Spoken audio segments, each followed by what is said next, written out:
The Washington Wizards are in full-on tank mode. However, tonight's blowout loss to the New York Knicks proves they still have a pretty long way to go.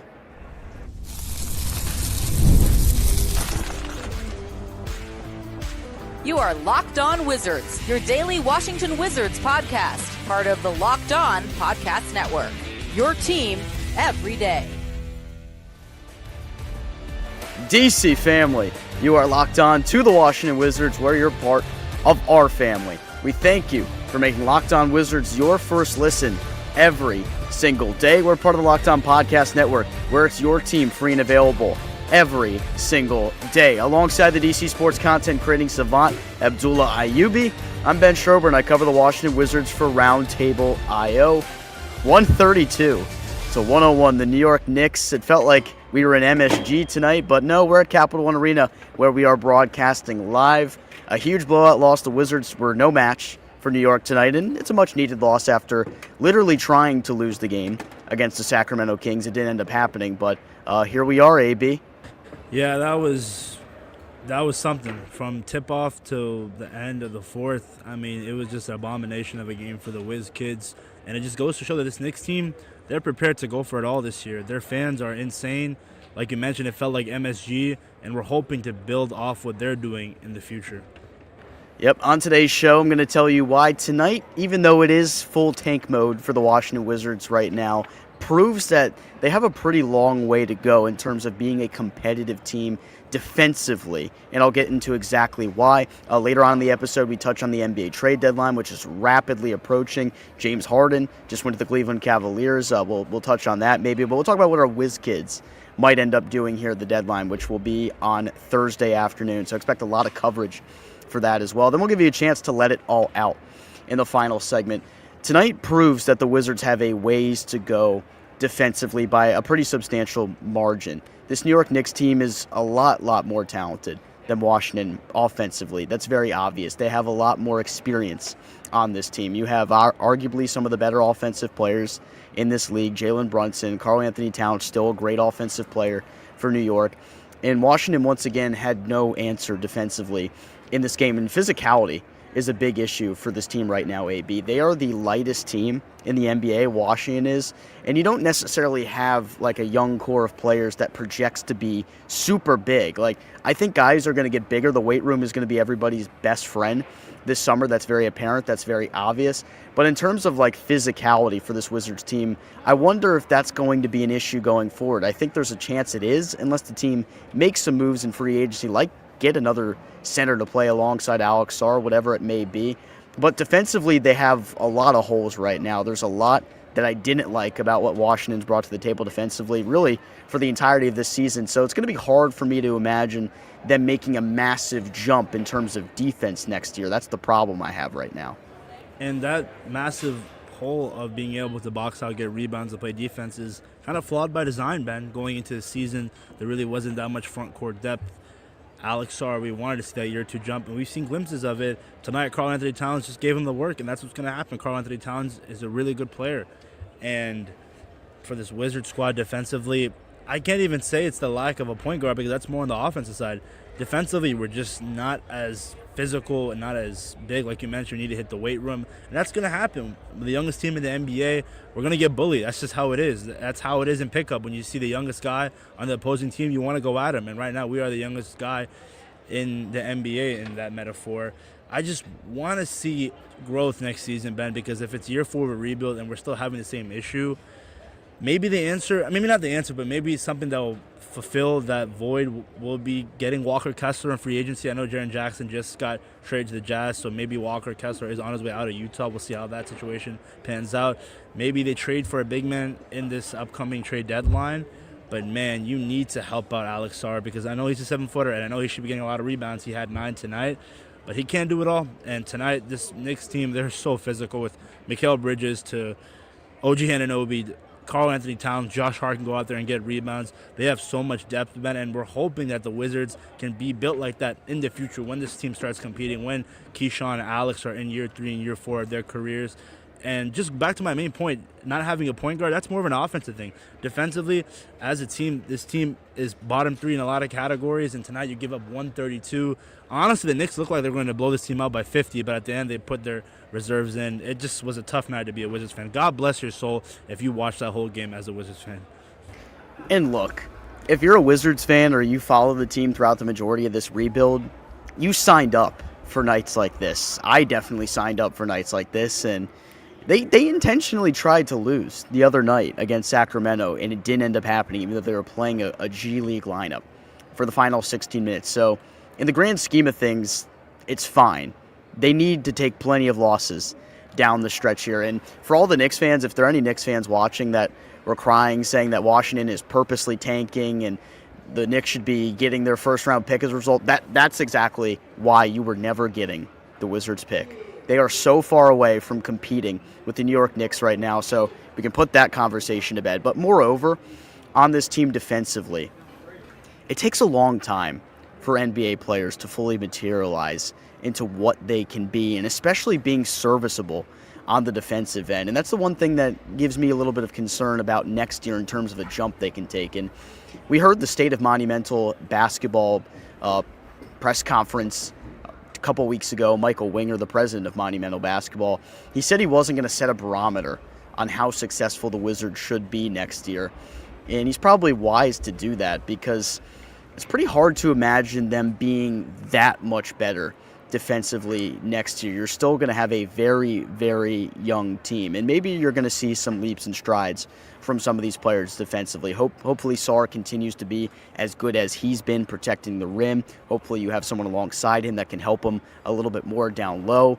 I'd like to see Bilal get better at guarding some of these number one options that teams face, because it's been very apparent when Washington has faced a legitimate threat offensively, like Boston multiple times this year, like New York, like the Lakers the other night. They have really struggled to contain teams that are very good offensively. And there's a reason the Wizards' defensive rating still is one of the worst in the NBA right now over their last 13 games.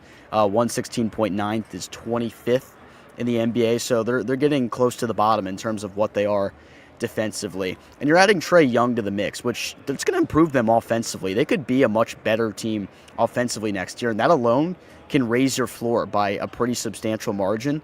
I think, however, defensively, you're not adding a piece that's going to bring you much there on that. We know that Trae Young is not brought here to be an elite-level defender. They'll be lucky if they get average defensive play out of Trae Young. So there's legitimate reason to feel like they're going to struggle a lot defensively next year, and that might be what holds them back from taking the big leap that I think a lot of fans are hoping for next year. But maybe I'm completely off base with that. That's just kind of the way I look at it right now. They have a long way to go defensively.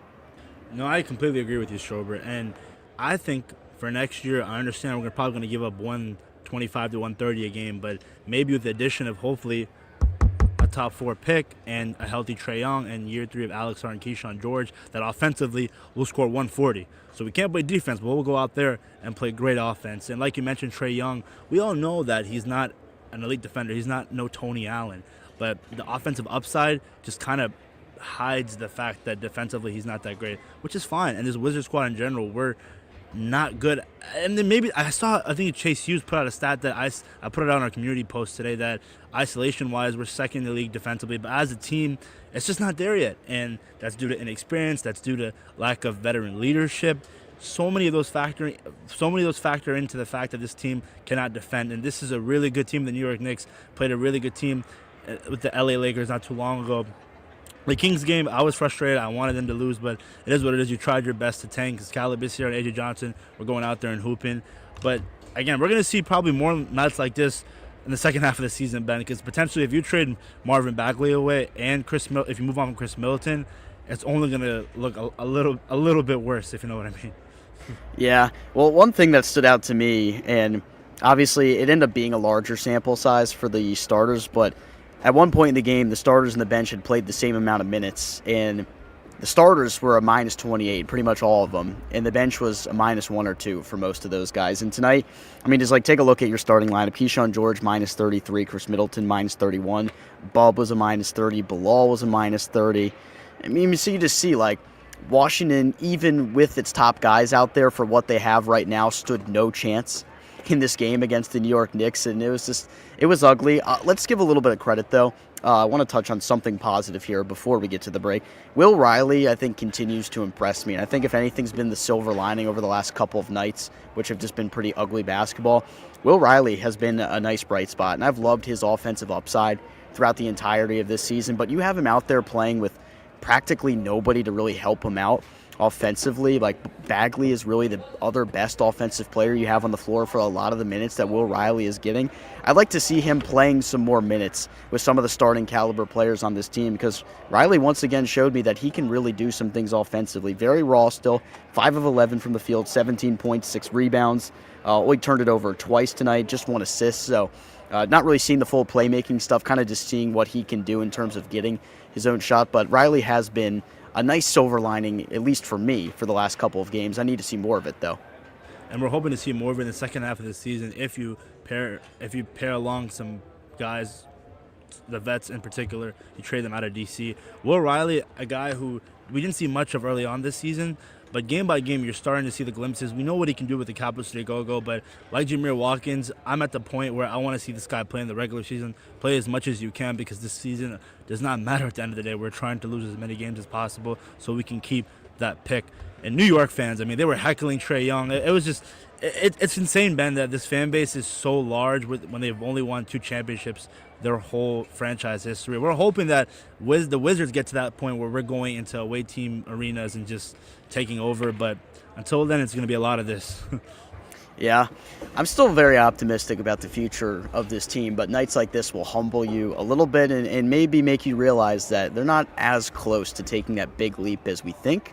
But maybe at the end of the day, like, something this offseason will change my mind on that. But just as it stands right now, I think it's going to take a little more time. I think the Charlotte Hornets are actually a pretty good example of how long it takes for a rebuilding team to really become serviceable in terms of its talent. And that's why the Hornets have been, I think, the best team in terms of net rating since the new year started, which is crazy to think about, but that's where we are right now. All right, trade deadline's coming up. When we come back, we talk about the Wizards and what they might do here at the trade deadline on Thursday.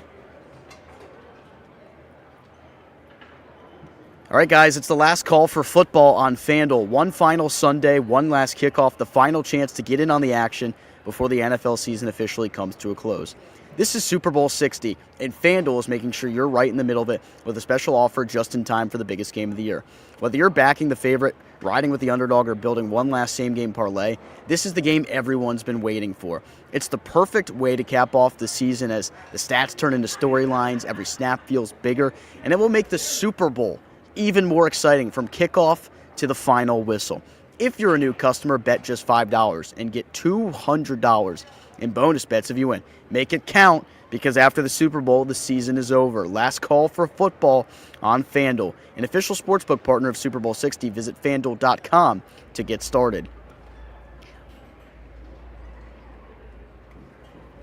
Moving on, trade deadline talk here for the Washington Wizards. Marvin Bagley is really the top name I could see right now as a guy that finds himself out the door here. I know there's been some of the speculation recently about Lonzo Ball, but we got the report yesterday that Cleveland was only willing to give back a second-round pick, and Washington was pretty firm stance saying that wasn't good enough for them. So it's interesting to see how this is going to play out, because Will Dawkins and Michael Winger have been pretty active in the first 2 deadlines that they experienced here as the front office, but we might see a little bit quieter of one as it stands right now. I'm not entirely sure yet, AB.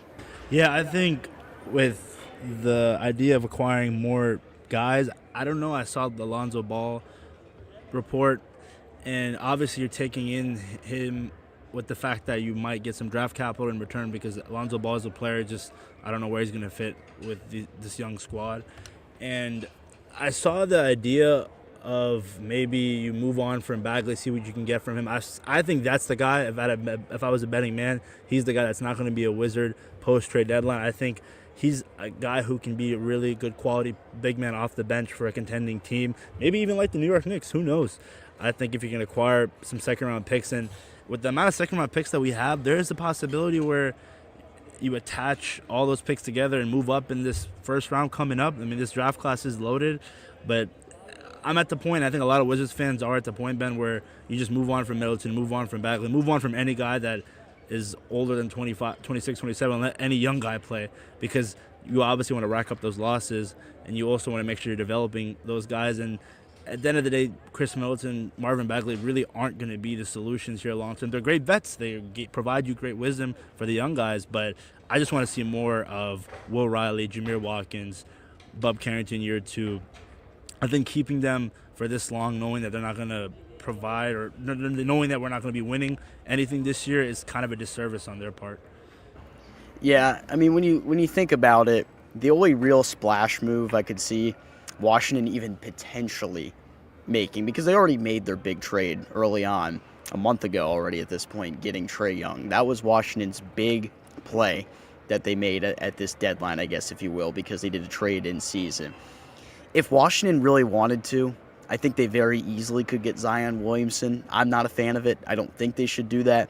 But I think it would really only require dumping Middleton's salary and then giving him that 30th overall pick as it stands right now. That probably lands you Zion Williamson. If you wanted to have him, he'd have 2 more years, I believe, on his contract, and a lot of it's non-guaranteed. It's a bunch of nonsense, though. I don't really think they're going to be interested in that, but you never know at this point. This Wizards team could be quiet, or they could make some noise, because they've been surprising. I never expected they'd be able to actually throw Johnny Davis in a trade, but that ended up happening last year, or was that 2 years? I can't even remember at this point, but it was still wild that that even happened at this point. Like, Johnny Davis went in a draft, or went in a trade that ended up somehow netting the Washington Wizards draft capital at that point. So I think it was Will Riley, right, Ben? I think Will Riley became that pick. Was it with Memphis, right? Yeah, it was with Memphis. Yeah, jeez, man. Like, last deadline was wild, to say the least, and the previous one was pretty wild as well. I don't think this one's going to shape up quite like the other ones have been, but that's because Washington already made its pretty big splash trade, acquiring Trae Young. The offseason, though, you could see them being more active in the trade market once again after they find out who they're drafting. And then free agency, of course, will be very important for this team in terms of building a roster that's going to be able to help you compete a little bit more next year. I know Michael Winger said it's pretty easy to be mediocre. Right now, the Wizards are still a little bit away from being mediocre, I'd say. They're still pretty bad. They're bad defensively, and they have a lot of holes, but they're going to take the long process. It's going to be slow. It's going to be drawn out. It's been slow and drawn out already. They're going to have to continue to develop and get better. They might have to make moves to supplement the roster that they have right now, but they're not going to take shortcuts, as they've said multiple times, AB. What do you think of the idea that I brought up, Ben, where you get a lot of second-round picks and somehow try to move up in the first round in this upcoming draft? It's worth a shot. Like, this is a loaded-up class right now. You realistically can find a lot of great players in the top 20 to 25 of this draft. So I think the Wizards should absolutely eye that right now, and especially if you fall in this draft, like if you fall to 5 or 6 or whatever, hopefully not, then maybe you find a way to try to get back in the lottery if possible. It's going to be really interesting to see how Washington navigates it, because I think there was some interest from Dawkins and this crew to move up in the last draft, move up and try to take a big man. But I think once they saw the board falling the way it did, they ultimately decided to trade back, stand pat, and get some more of that draft capital, because you have like 5 second-round picks. Is it 4 or 5? They have 4 or 5 second-round picks this upcoming draft. So with that being part of the arsenal, maybe they do make that move. But we'll see if this deadline has any kind of moves that might entail what happens this summer. Yeah, I mean, I'm assuming they're going to move some of those picks, because you can't just draft 4 or 5 players in the second round. That would be crazy. Too many players on the roster. And I saw some comments. I just want to clarify. I don't think Marvin Bagley is a bad player. I would love for him to be on this team if this team was contending. However, with the value that he gives you trade-wise, it just wouldn't make sense to move on from him. And who knows, maybe in the future you sign him back to DC. Ben, at this point you're making poor Bagley run in circles. But yeah, I think second half of the season, it's going to be a lot of nights like this when you're playing against contending teams. But if you want to have another silver lining that potentially could happen, guys, Giannis getting traded to the West, I mean, hey, that opens up an opportunity for the Wizards when they start contending outside of the Knicks and Pistons to compete. But we're a long ways to go. Clearly saw that tonight. But man, it was just to be honest, man, I'm trying to be blunt, it just looked like we didn't belong on the same court with the New York Knicks. And it was not at all. It was man against boys, and it was hard to keep up, because it's like, oh, we knew this was going to happen, but it was just tough to see us get bullied. But again, it's a learning curve, and you're hoping that the way that Knicks team is structured, that the Wizards kind of follow their path. Yeah, I mean, I know a lot of people are pretty reactionary to these type of performances, and they'll get on here, they'll get in the comments, and they'll be super angry. I've seen people that have already tweeted at me saying, like, this is all Brian Keefe's fault. But at the end of the day, you watching, like, if you're a Wizards fan, unless you were completely against fully rebuilding, but if you wanted this team to rebuild, you signed up for nights like this. That is the unfortunate reality of this entire thing, and hopefully you're out of the woods of this next year, but I don't know. They got work to do, so we're going to keep it 100 with that. They got plenty of work to do. Let's find out how everyone is reacting following this 31-point loss to the New York Knicks. Your time to shine on the Locked On Wizards post-game show. Let it all out when we come back. Hiring isn't just about finding someone willing to take the job. It's just about finding the right person with the right background who can actually help your business move forward. And if you want candidates who match what you're looking for, Indeed Sponsored Jobs is the move. Because instead of hoping the right person stumbles across your post, Indeed helps you match with quality candidates by boosting your job listing to the people who fit your specific criteria like skills, certifications, and location. If I were hiring, I wouldn't just want somebody who can help. I want someone with real experience who can jump in and fit in with my company. That's what I like about Indeed. You can get specific and target exactly what you need. And it saves time because you're spending less energy sorting through mismatches. And with sponsored jobs, your post gets seen by candidates who actually fit what you need.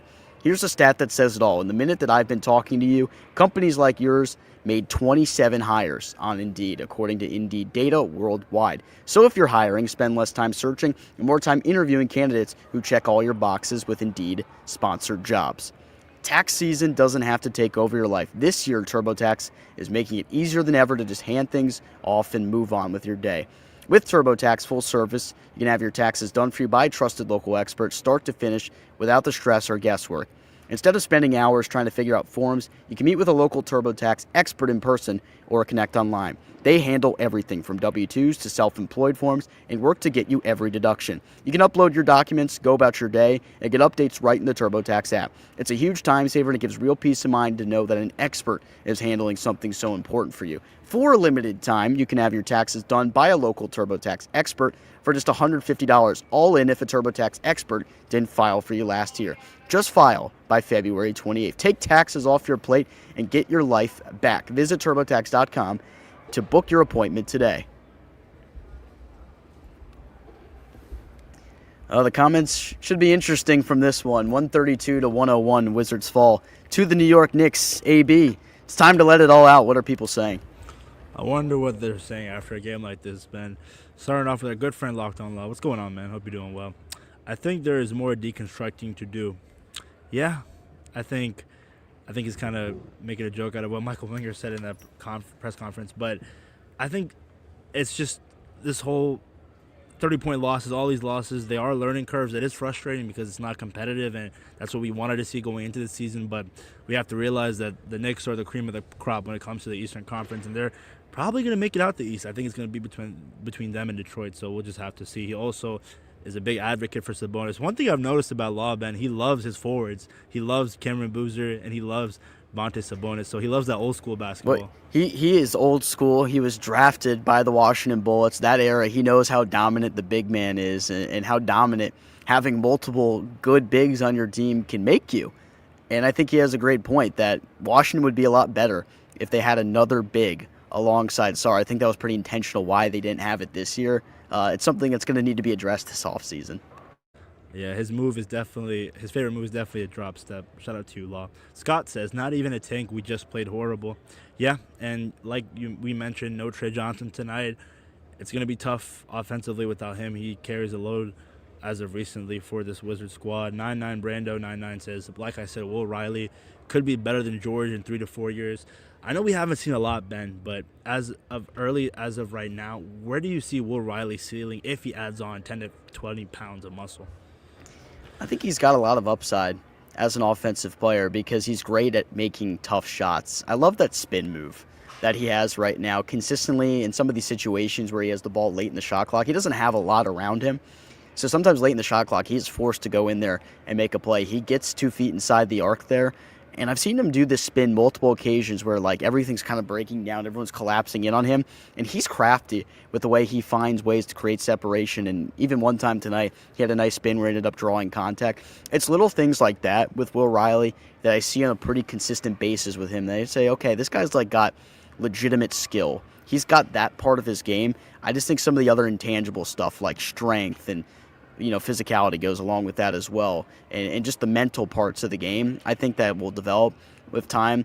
He really just feels like a big-time feel pick for this front office, a guy that they just felt like had the ceiling to be the kind of player that they hope they can get, because there's been plenty of players in NBA history that have come out as a first-round pick later in the first round, and a lot of people don't know a lot about them early on. They're a little bit more raw. We played 1 year of college basketball. But Riley certainly has the skills, I think, to be really good in this league. He also has the height. He's got the wingspan. Just got to put on the size. Yeah, we clearly see the work ethic is there. Just give it some time. Lang Hughes says, when the roster is constructed to lose and you're playing all youngins, there will be nights like this, LOL. Yeah, that's what Ben and I have been trying to tell you guys, especially since this Knicks team, I'll say it again, they are a really good team. I think, right, are they first in the Eastern Conference, Ben, or second? They're second. They're behind. Okay. Behind Detroit. Gotcha. All right, here we go. Oh, this is a good comment. Comment of the night. Madrix was right. 4277 says, yes, definitely a long way to go. Like the equivalent of the distance between the Bronx and Melbourne, Australia. I was telling you this during the game, Ben. It is probably cheaper to travel from the Bronx to Capital One Arena and buy a ticket than straight up living in New York and buying a ticket at MSG. That's how expensive it is. That's insane.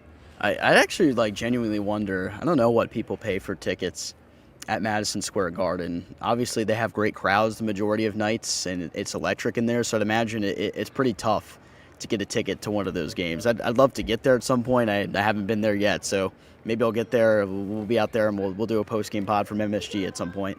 Man, that would be awesome. Maybe I can wear a Wizards hoodie in front of MSG and see how many times I'll get jumped. I'm just joking. I don't want to risk my life like that. Joseph, what's up, man? Says, the Bub and Bilal experiment has to come to an end. Play A.J. Watkins and Riley instead. Joseph, man, he definitely has something against Bilal and Bub. But I'll start off by saying this. I think Bilal still has a long way to go offensively. And Bub, 20 years old, not ready to give up on them. And I do, however, your second statement, I do want to see A.J. and Watkins and Riley play more. I think A.J. Johnson, outside of the crossover and the quick first step, there's definitely a lot to work on offensively. But last season, we saw that in the second half of the season where he kind of went off in games where the team wasn't winning at all. So maybe there's something there with AJ. I don't want to see him on another roster. I think him bouncing from Capital City to the Wizards is definitely good for his development. But I think it's too soon, Ben, to give up on Bub and Bilal, right? Yeah, well, for those guys, for sure. A.J. Johnson, he's kind of just a highlight guy. At least that's what I see right now, because he has super great athletic ability. He has the quick first step. He just seems like a guy where if he plays enough minutes, he's going to have a couple of those highlight plays where he gets that first step, gets to the bucket, and throws one down, because he can jump out the gym. Like, we know that. He's one of the best dunkers on this team, probably just because of the athleticism alone. But he has a lot more that he'd have to show me before I could say A.J. Johnson is showing me anything that proves to me that he should be part of the future plans, that he can be part of this guard room going forward. But I mean, this is going to be the opportunity for him, so I'm not going to shoot him down right now and say he's never going to be anything. Like, this point of the year where the Wizards are in full-on tank mode, you're going to get your opportunities, put something on tape, and show me something. Let's see if A.J. Johnson, maybe he shuts me up. See, if the NBA consisted of a dunk contest every game, I think A.J. Johnson would be a Hall of Famer. But until then, we got to see more offensive upside from him. Ronald, what's going on, man? Knicks fans are very passionate of their squad, and rightfully so. They're winning. That's what's going to happen. And I remember when we were young Wizards fans, Ben, anytime the Wizards played the Knicks, it was an easy win. It was an easy win on our calendar. I remember we played them one time. Go ahead. Was it? I can't even, we played them on Christmas and beat them. It just seemed like the Knicks were a poverty franchise, because I think it was Quincy AC. They had Alonzo Trier. I think it was the years after Carmelo when they clearly weren't anything. They still had passionate fans, but I remember we beat them on Halloween. That was in 2014, 15, 16, somewhere around that time. And now it's completely opposite. But there is a sense of direction here in DC. Hey, man, look at the ball knowledge of this going through when the Knicks had its poverty phase. I mean, the Knicks being good is so much better for basketball, and I hate New York sports teams. I don't want them to succeed. I despise it. But seeing the Knicks play in the playoffs and be successful and have the energy in Madison Square Garden, I don't hate that. I think the NBA needs whatever it can get in terms of like things that are entertaining and interesting about it, especially when the NBA playoffs come around. So I don't necessarily mind it a whole lot, but when this Wizards team is eventually to take that next step, I hope we're in a better spot than they are. Don't get me wrong about that. I'm not a Knicks fan. I'm a Wizards fan, guys. Yeah. Here we go. In the last comment, I think we didn't address any of his, so I'll do one. Rickety Cricket 77 says, "Why is it too early to give up? Other teams ship their players when it doesn't work." I'm assuming he's talking about Bub and he's talking about like just all the young guys, and I understand like the eye test for a lot of these things will happen early on, and you'll say like things aren't working out for these players. But I think the NBA is just such a difficult sport when it comes to finding where guys get into their grooves in their careers. Like we've seen certain players that take 3 to 4 years to really show what they can become long term in this league, and it's a tough reality to see. But like, look what the Charlotte Hornets are doing right now. They've been building up that squad for quite a few years at this point, and now it's just finally starting to click for them, and they're playing good basketball recently. So you have to imagine that sometimes that's the reality that you have right here if you're a Wizards fan, that it might take even longer than a lot of people hope or think for some of these players to materialize, and some are going to rise to the top and take that next step early on. Some might take longer, and some won't ever take that step at all. That's kind of the reality of the rebuilding here. Yeah, and that's the fun part, is that there's no expectations. You go out there and play carefree basketball and see who develops. I think we're about to head out, Ben. But tough night in Capital One, but we bounce back, and you're playing – who are you playing next, Ben? Detroit. Oh, God. That should be a fun one. Yep. And hopefully it looks a little bit better than it did tonight, right? Going from the second seed Eastern Conference to the first seed, that's great. Hey, tough stretch, but it's good for the we're going to win too many games crowd, because the Wizards are not going to win too many games the rest of the way. I don't think. They seem like they're kind of getting in that mode. It might be a long final 2 months of the season here, AB. That's kind of the closing thoughts. But you know what's going to help out with that? Watching Kansas play basketball. Yeah, you know what? Good point. We'll leave it off on that. We thank you for making Locked On Wizards your first listen every single day. For your second listen, we send you the first ever 24/7 national NBA YouTube channel on audio. Make sure your second listen is Locked On NBA Game Night, hosted by Locked On NBA. All right, DC family, tough one tonight, but we'll talk to you tomorrow.